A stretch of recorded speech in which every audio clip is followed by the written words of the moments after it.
of being a Christian, I've seen a ton of people, adults, students alike, come to know who God is, and they've heard His message of love, and of grace, and of forgiveness, and it's awesome to see them begin to make those first steps and begin to have those transitions begin in their life. Many of you, as I look around this room, I've been lucky enough to be around here when some of those things have happened to you, and when some of those things God has begun to do them in your life. Some of you, it's only over the last weeks or months, and some of you guys, it's been a lot longer than that. But too often, I've seen adults and students who accept God. They listen to His message of salvation and they say, yeah, that's what I want. I want my life to be different. I want God to change me. I want to be a different person. And they kind of take those first steps, but really, those first steps are authentic. I mean, they're real.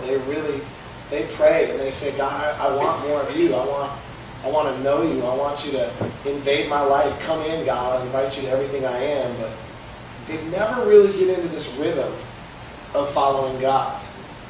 And unfortunately, I see that happen a lot with our students. Matt, I don't even know what the statistic would be, but how many kids would you say on a Friday night for the last, let's just throw a number like 5 years out there, how many kids would you say would say that they became a Christian, they said their first prayer for Christ in the last 5 years? Yeah, I mean, that's probably about what I would guess, probably 500 kids. But if you look around our ministry, you don't see 500 kids that are consistently and daily following Christ. There's a really big difference between that first step that you take, but then kind of getting to a point where you are daily following God. In fact, I would be one to bet that even in this room right now, I would say nobody really fits into categories neatly when it comes to their spiritual life. But if I was kind of put you in one of three places, I want you to think about this. And one of the things I love about talking to students is that they're pretty honest with themselves about where they are with God. There's a lot of adults out there in church that like to fake it, but students are usually pretty real. And so just kind of listen to this and maybe see where you think you stand. Category number one would be in the position of, I've heard about God, I know a little bit about Him, whether it's from Element or reading your Bible or your home church or whatever that might be, whether it's Warner Woods or wherever it is. But it's just not for me.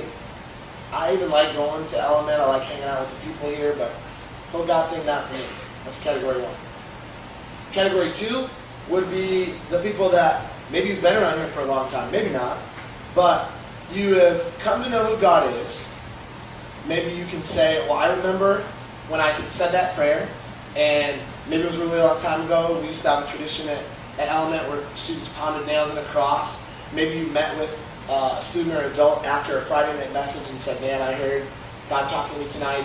And you can point back to that time where you said, I wanted to know who God was, and I began to follow Him.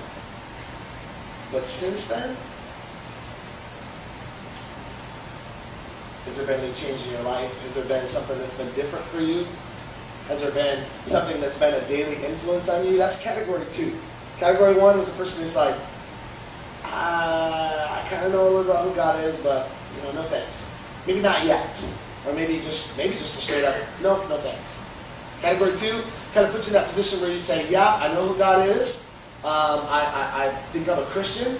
I go to church.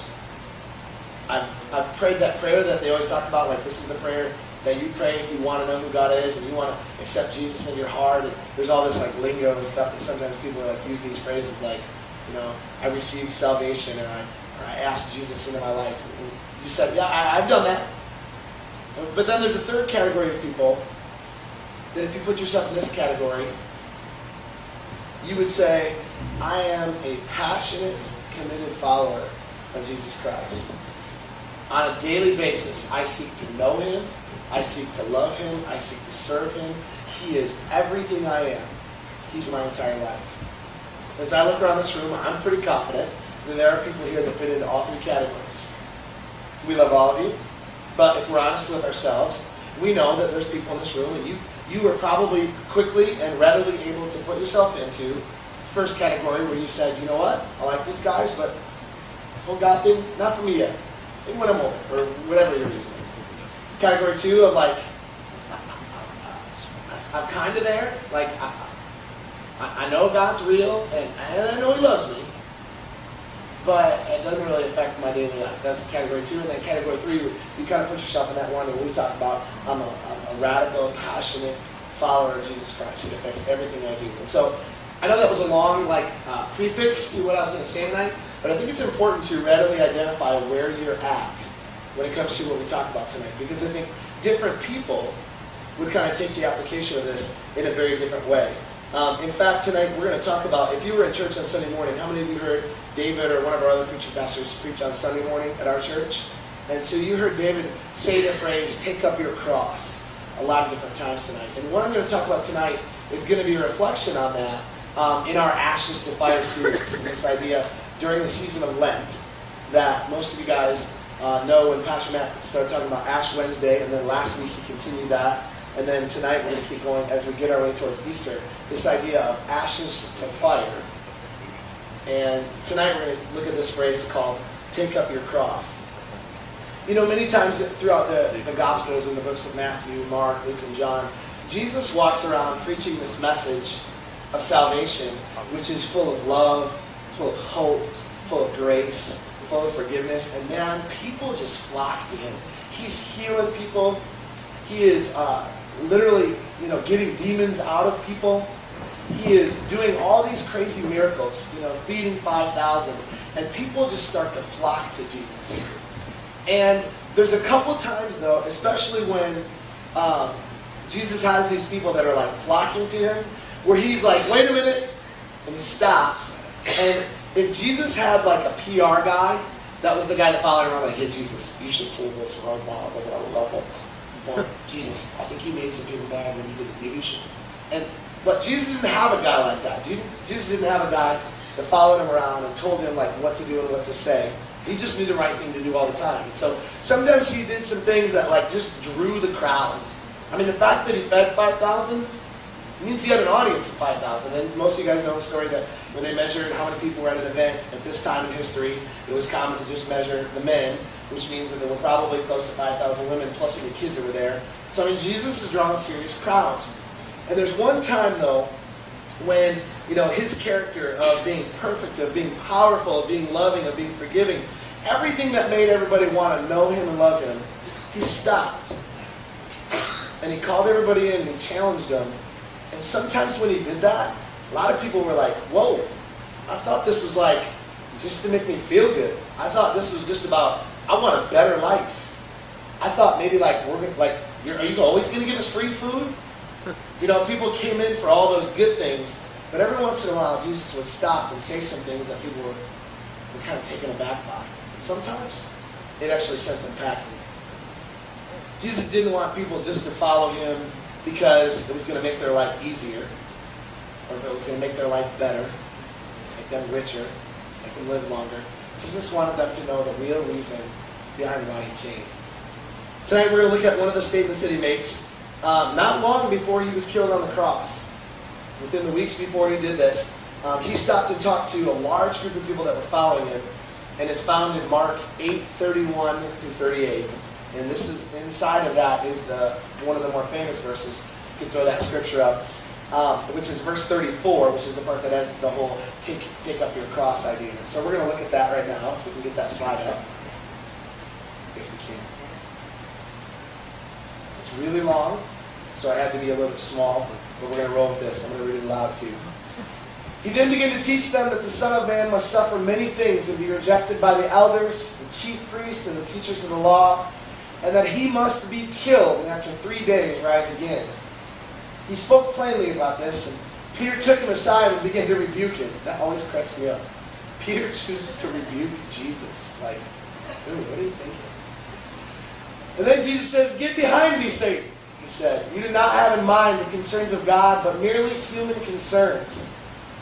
And then Jesus called to the crowd along with his disciples, and he says, "Whoever wants to be my disciple must deny themselves, take up their cross, and follow me. For whoever wants to lose their life, whoever wants to save their life, will lose it. whoever loses their life for me and for the gospel will save it. What good is it for someone to gain the whole world, yet forfeit their soul? And what can anyone give in exchange for their soul? If anyone is ashamed of me and my words in this adulterous and sinful generation, the Son of Man will be ashamed of them when he comes in his Father's glory with the holy angels. So, Jesus is walking. He's probably got the disciples, like, I almost imagine them, like walking through the desert or like the little cliffs and stuff, and you think like it's Bible times, there's like dirt everywhere. And he's got his disciples right behind him, and then behind him is the really big crowd of people. And so when he calls them in, he doesn't just call in like the 12 dudes that are following him closely. He calls in everyone. And again, like I said, if Jesus would have had a PR agent with him, the PR agent would have said, whoa, you're going to tell people that you're going to die on a cross, and then they're going to do it too? I don't know if they're ready for that, Jesus. I don't know if you should say that. But he doesn't care. He says, I'm going to tell them what's going on. And what's really interesting at this point is I'm sure Jesus had this mental decision to make, because Jesus knew from the beginning what the plan was. The plan was for him to die. I mean, even, baby Jesus in the manger, I always like to think that even when Jesus was like a baby, he still could think like an adult. I mean, he was God. I know he still had to kind of have the limits of talking and stuff like that, but I don't know. I know he had all the human limits, but it'd be kind of cool to see baby Jesus looking around at everybody, and they're all like, he's like, okay, I'm God. But so as he's laying there in his crib, and as he's growing up, and as he's a teenager and in his 20s, he knows the plan the whole time is to die. And so he gets these guys to start following him, the disciples. And the whole time that they're following him, he's like, I wonder if they're ready to hear it yet. No, not yet. And he goes around and he does some more miracles and does this and does that. And he's talking with them later, and they're like, Jesus, you're so awesome. This is the best. I'm so glad that I left behind my life following you. And he's like, you guys tell him now. Not yet. I mean, I know Jesus' timing is perfect, and he probably didn't have to think about it, but he could have told them, like, from the beginning. Like when he walks along and James and John are, like, messing with their fishing stuff, and he says, come and follow me. Oh yeah, and by the way, 3 years I'm going to be dead and you're going to be left on your own, but, he doesn't tell them at the beginning. After they've kind of heard his message and heard what he's talked about, he realizes that it's getting down to the wire. Good Friday is coming. We didn't call it Good Friday then, but the day that he was going to be killed was coming. And he says, I can't wait any longer. These guys need to hear what's going to happen. My disciples need to see what it's going to look like when I fulfill my true mission to die for the human race so that they can be saved. And it's funny, just as he got done talking with his disciples, right before this, like if you go backwards, right before 31 a couple times, Jesus is talking with his disciples and he says, hey guys, what's the word on the street? Who do people say that I am? And the Bible says that Peter is the one who spoke up. And Peter, it seems like, was the guy with all the guts. He was the one who wasn't afraid to speak his mind and to say what he thought. And he says, Jesus, you're the Messiah. You are God's son. And all the other disciples are like, he said it. We've been talking about it. We've heard some things. And Peter just laid it out there. And I'm sure Peter, probably felt pretty good at this point. And Jesus might have even, walked up to him and be like, yep, you're the only one who said it. You got it right. I am the Son of God. Peter's probably like, I'm the only one who knew. He's probably walking around like this. Unfortunately for Peter, as often happens, probably before the fall, Peter's probably feeling like, I got it right. I got my first one right on the quiz, on the Jesus quiz. I recognize him as Messiah. Ching. And then this happens. I mean, I don't know about you, but if Jesus called me Satan, it kind of undoes, number one, what he just got right. I mean, if anybody's going to call me Satan, I'm going to probably be a little bit upset about it. But if Jesus calls me Satan, I'm going to be even maybe a little bit more upset about that. That was pretty, I don't want to say Jesus, that was getting a little tough, because I'm sure Jesus knew what he was doing. It's Jesus. But, we begin to say, like, all Peter said is he didn't want Jesus to die. And can't tell you that if I would have lived with Jesus for 3 years, followed him every day, saw his amazing, perfect life, man, wouldn't you say the same thing? If the guy you followed, I mean, even take that down to a very simple earthly level. What if one of the pastors of our church, what if Pastor Matt, what if Pastor Gaucher, comes to you and says, well, I've been serving God for my whole life. Now, I'm going to die. You're like, do you have cancer? Nope. I'm just going to die. I'm going to decide, I'm going to let some people kill me, and I'm going to die. You'd be like, what? I don't think you'd laugh, but you almost might, because it'd be so awkward, like, what are you talking about? And then when you see that they're serious, you're like, dude, that's stupid. You don't need to die. Like, you've really been making an impact. Pastor Matt, look at what Element has been on the city for the last 10 years. Pastor Gaucher, the entire Macomb County has been different through all the ministries that you start. Like, what are you doing? So when Peter tells Jesus, like, dude, wrong plan. Don't die. You don't need to do this. We'll save you. Like, we'll run off to some other city, and then you can preach over there. And if people mess with you, we'll go. And Jesus remembers, though, something that happened a couple weeks ago. In fact, Matt talked about it last week. Remember when the devil pulled Jesus into the wilderness? And he tries to give Jesus the easy way out? He's like, hey, why don't you just make the rocks into some bread, dude, you could eat. You haven't eaten anything in 35 days? Or on the top of that tall building? He's like, why don't you just jump off and do that like Jesus swan dive? And have everybody watch. And they'll be like, oh, he did it. And Jesus is like, nope, we're not taking the easy way out. So when Peter begins to say this stuff to Jesus, it sounds really harsh that Jesus turns around and says, get behind me, Satan. Well, really, probably in Jesus' mind right now, Peter's just kind of echoing what Satan had done right before that. Tempting him for the easy way out. When I'm tired, when I'm hungry, when I'm stressed out, when I'm just exhausted, that's the times when I'm tempted to take the easy way out. I don't talk, whatever, daily life.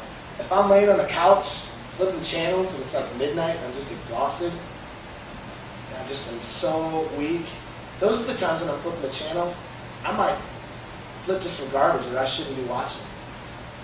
When I'm just starving, and I'm trying to watch what I eat and open the fridge, and I'm just tired, I'm exhausted, I'm starving, that's when I'm going to eat the junk instead of something that my body really needs. Whether it's my diet or whether it's making moral choices or whether it's my words, oh man, I am so bad at that. How I speak to my wife and my kids when I'm energized, when I'm refreshed, when I'm feeling good. I speak in love, speak encouraging words to them, just talking life with them. But you guys know it. You're like that, people like that in your family. When you're exhausted, you just had a crappy day, you don't speak the same. When we're feeling like that, we're tempted to take the easy way out.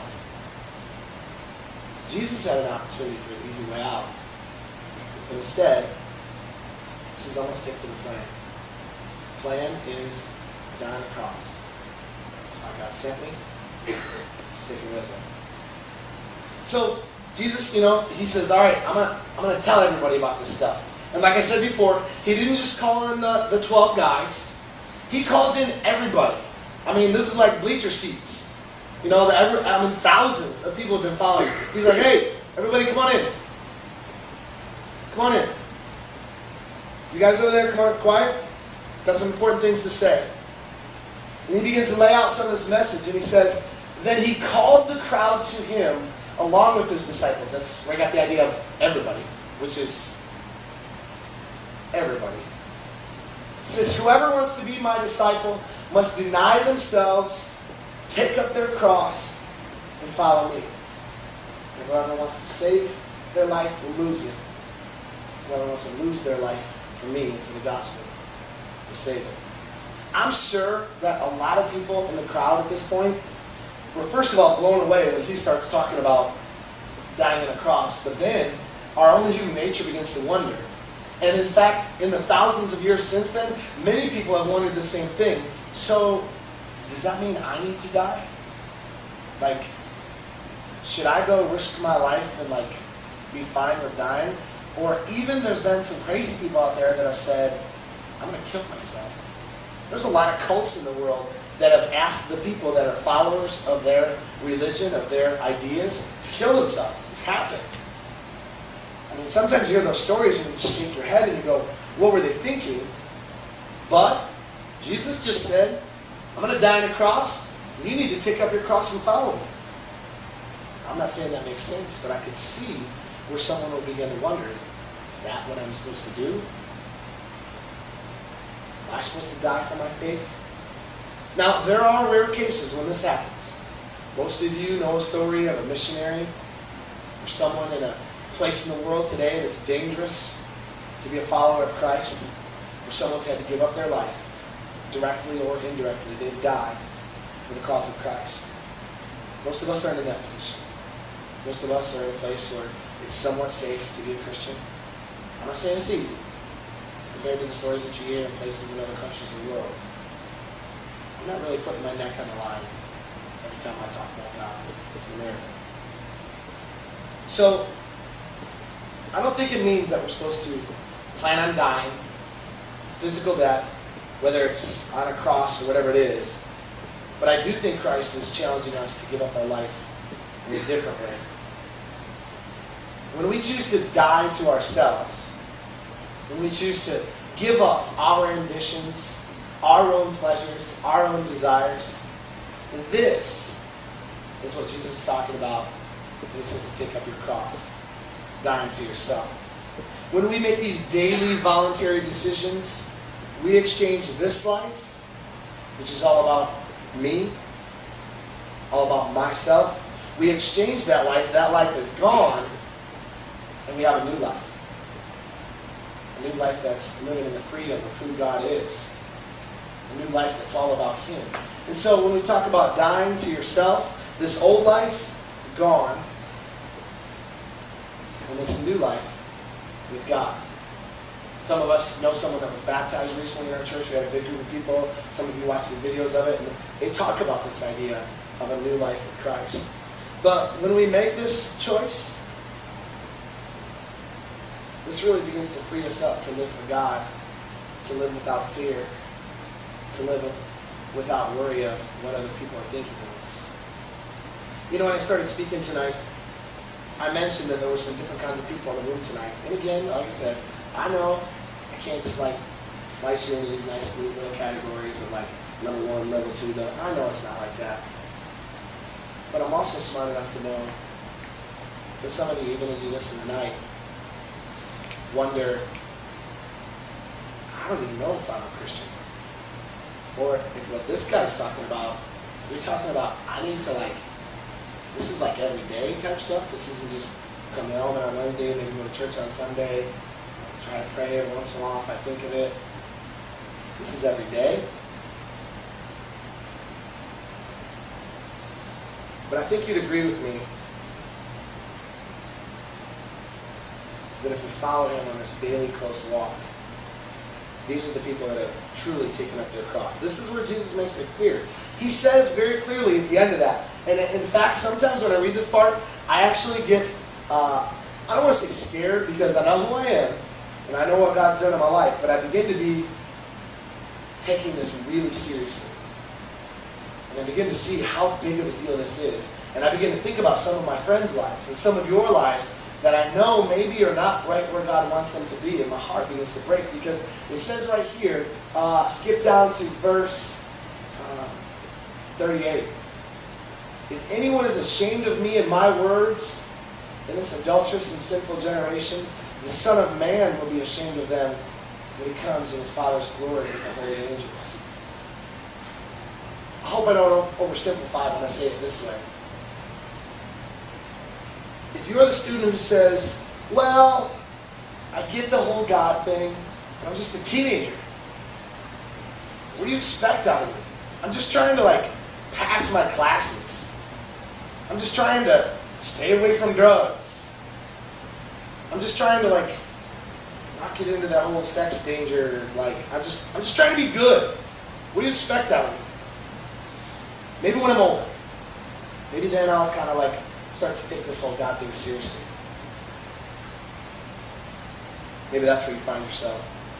Or maybe you would say, I do love God, and I know that I've kind of known Him for a while, but I don't know, I'm just like, I see some kids at Element, and they're like always cool about talking about God, and they're the ones who will pray aloud when we're in a group, and they're the ones who, I can tell when we're singing, like, they're actually singing to God, but I don't know, I'm just kind of shy. Like, when I have chances to talk about God, I don't know, it's just not me. It's not my personality. Well, to those people, the people that said, no, not me, maybe later, or the people who said, no, not me, it's just not who I am, this is a really dangerous verse, because it says again in verse 38, if anyone is ashamed of me and my words in this adulterous and sinful generation, the Son of Man will be ashamed of them when He comes in the Father's glory and the holy angels.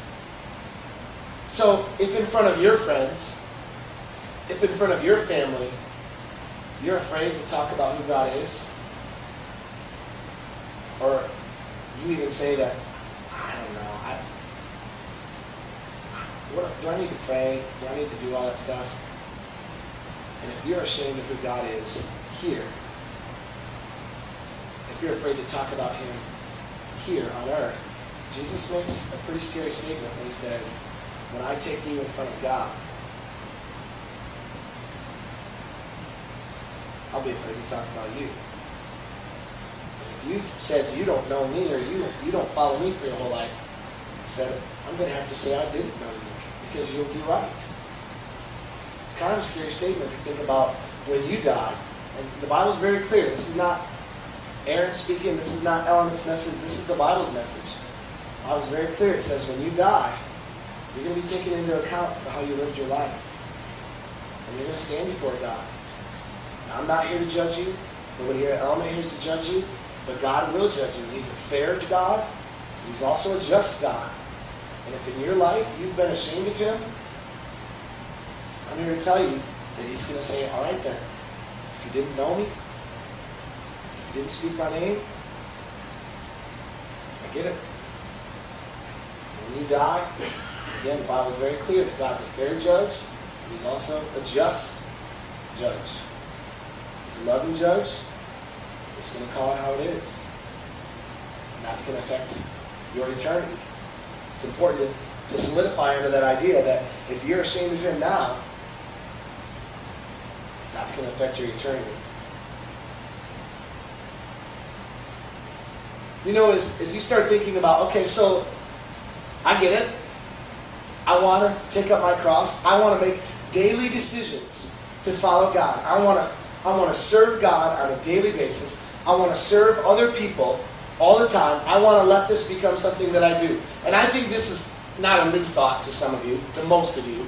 This is not like the first time you said, okay, I'm actually going to do something about this God thing. I think most of you have already started to think that way in your life. And you've already started to try to do the right thing, try to do the things that you think God wants you to do. But what I'm talking about is a daily, consistent practice of taking up your cross. So let's get real practical here for a few minutes. Maybe some of you heard this week, Pastor Amy, one of our pastors at our church, said that she was looking for some students from Element to come and work in the children's department. Like they just needed some help, and they wanted some teenagers to come down and just love on some little kids, little preschool kids are around. They just need extra people. And you could say like, well, all right, I'll do it. And that's good. Or you could say, you know what? Those little kids need to hear about Jesus. And I know when I was a little kid, there was people in my life that told me about who He was. I want to do that for God. I want to figure out how in the world I'm going to do it. And I'm going to talk to 4-year-olds about Jesus. Because trust me, it's not easy. All right?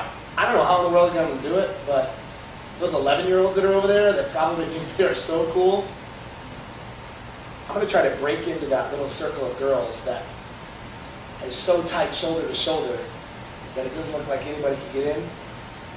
It's not going to be easy, but God, I'll do this for you. When the rubber meets the road, which is kind of a dumb way of saying, like when you really get down to it, when it's time to actually do something about it, there comes these daily decisions where you have to say, I'm going to serve God. I'm going to choose the right thing. I'm not going to take the easy way out. And sometimes it's not that big of a deal. And sometimes it's actually a really huge deal.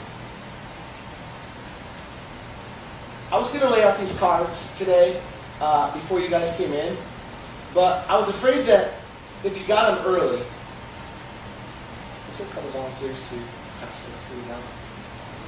If you got these cards too early, you guys would want to do these as well. That some of you guys would look at this list, and I know those of you in the back it's going to be 1 minute until you get one. But some of you would look at this list and you would look at it as and you would nickname it the be good list, the be nice list. And I'll be honest with you, there's a ton of you out there that are doing some of the things on this list, and maybe you're doing it just because you're a good person. Maybe you're doing it because you need NHS hours. Maybe you're doing it because your family is just kind of has that heart of helping other people and doing things. But I want you to look a little deeper than this as just a be nice list. I want you to look at this as a list of possible things. It's just a list of some things I can think of off the top of my head. That you might say, you know what? God, I'm going to take up my cross. I'm going to give of some of my time, some of my talents, some of my money.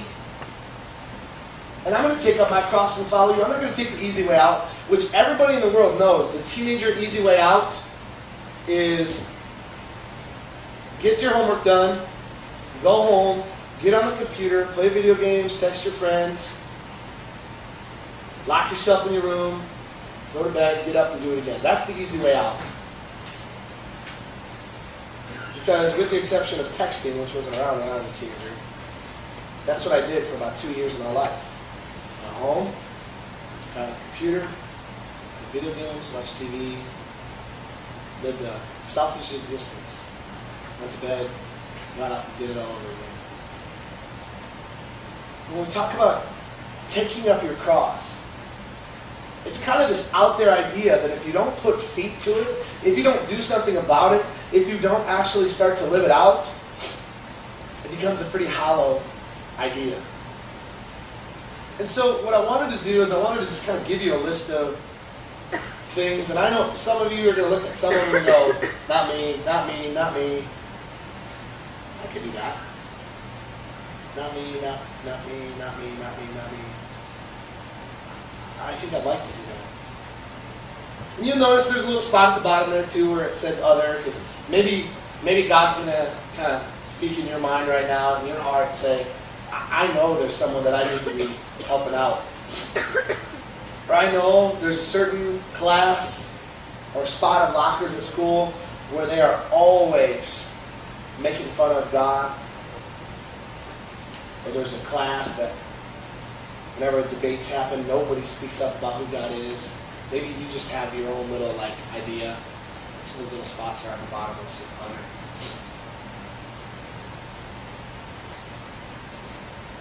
Here at Element, we never want to just throw something out to you and not have it stick,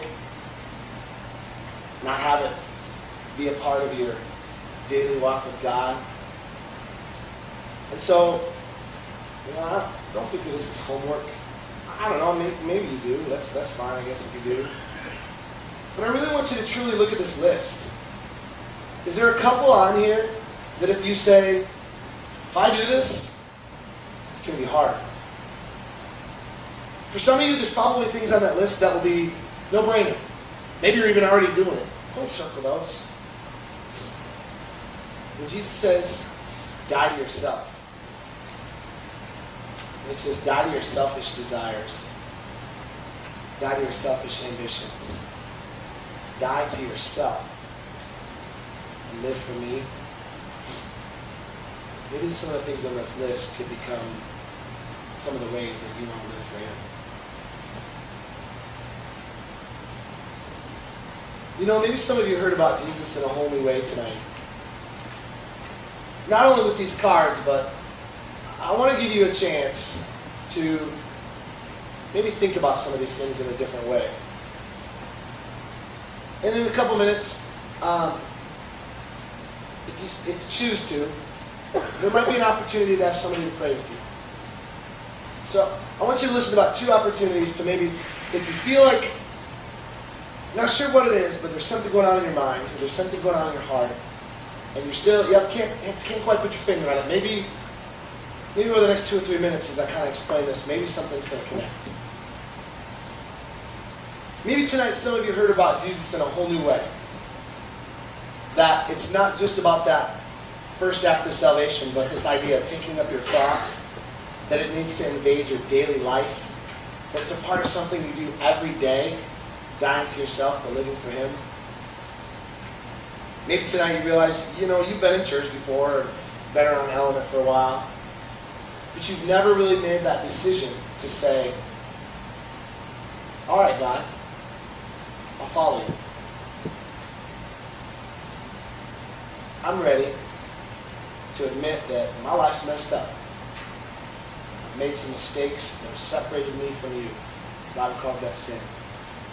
Choices that you make that on purpose are against God. Make it explain for your life. Maybe tonight you've never made that decision before, and you are kind of feeling that. Like there's something going on in your heart right now, there's something going on in your mind, and you would say that, I don't think I've ever done that. And this thing that he's talking about tonight, I want that. I want to know God, and I want to follow Him on a daily basis. In about 2 or 3 minutes when I'm finished speaking, I think that the band might come up to play a song or two. Let me just kind of lay this out here. This side over here. If tonight you're kind of feeling like, you know what, I don't think I've ever made that decision before, and I want to. I want to tell God that I want Him. I want to admit that I can't do it on my own, that I've made mistakes that separated me from Him, and I want Him to come into my life, and I want to follow Him on a daily basis. If you want to come forward in a few minutes and pray up here, I know that there's someone who would love to hear your story, who would love to pray with you. If that's you, maybe over on my right, your left, there could be a spot for you to come up and pray. And if you want to do that in your own seat, that's fine too, but a lot of times, sometimes when we separate ourselves from physical separation from our own chair and from my friends who are next to me and kind of go somewhere that's separate, sometimes that helps us to kind of really zoom in on who God's speaking to us. And maybe you'd say, yeah, you guys can come on up if you want to. Maybe you'd say, I've been a Christian, and as I've heard you talk tonight, and I heard that verse 38, when it talks about being ashamed of who God is, I think I've kind of been in that boat. When I hear people talking bad about God, when I have chances to stick up for my faith, maybe I'm not really there. When I have chances to do some of the things on this list, I don't know, if I'm honest with myself. Number 9, get up early, which means I might have to go to bed earlier to read my Bible in the morning before school. I don't think so. Number 6, speak highly or compliment someone who speaks bad at you. Yeah, right, I'm going to return the burn. Number 3, resist the urge to prove myself right. But that teacher's always wrong. I have to, or all the other kids will make fun of me. Because I know I'm right. If as you looked at this list tonight, you realize that even though you call yourself a Christian, you have met God and you know who He is.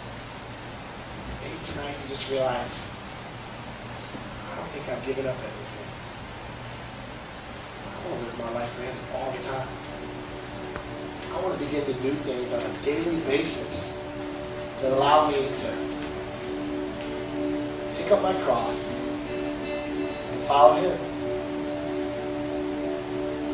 I want to do it because when I stand in front of God, when Jesus brings me in front of God and says, you live your life, I want to be able to say, God, I served you, and I served your people.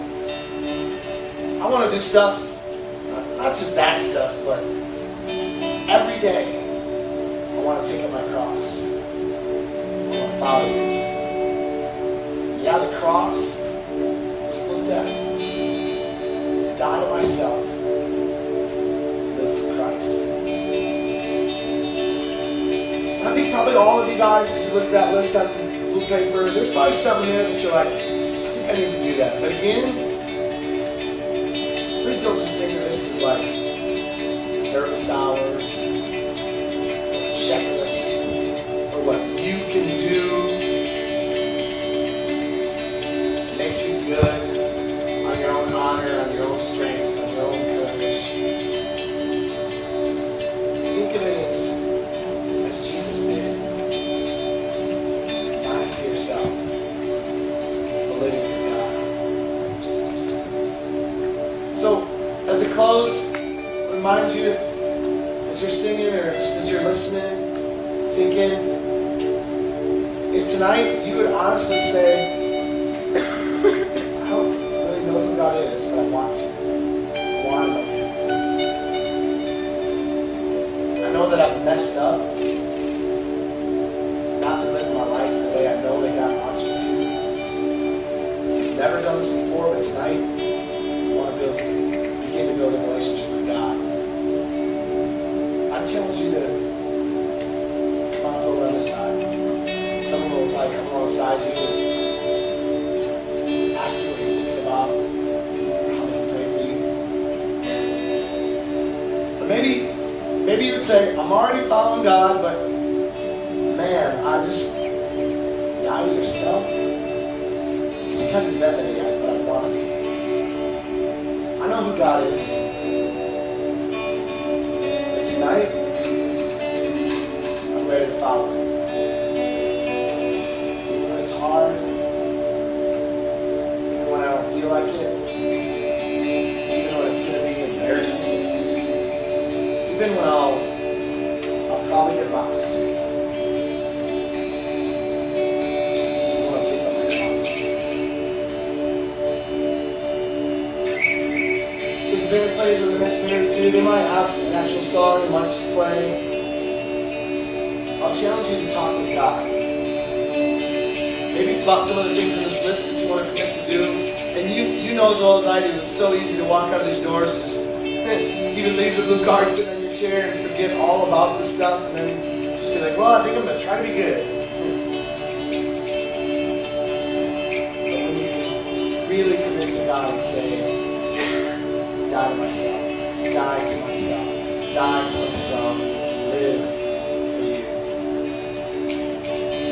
Maybe you need to think that in your mind right now. Maybe you need to breathe that in your heart. Die to myself, die to myself, die to myself. Live for you. Take up my cross and follow you. Jesus, I pray that tonight you would begin to meet with us in these last moments. God, that it would be just an idea. But God, that your Holy Spirit would convince our hearts right now of how much you love us, and how much you know what your plan for our life is, God, and that we would embrace that. And even when it's hard, God, we'd follow after you with everything we have. Die to ourselves. Take up our cross and follow you so that we can have true life. Father, I pray right now for some that are just meeting with you, taking this to heart, God. They hear your voice right now. God, speak loudly, speak clearly. Speak so that there's no mistaking your voice. God, however you would be prompting them to respond,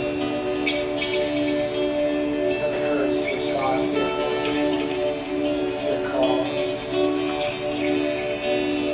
Whether it's for the first time ever, God,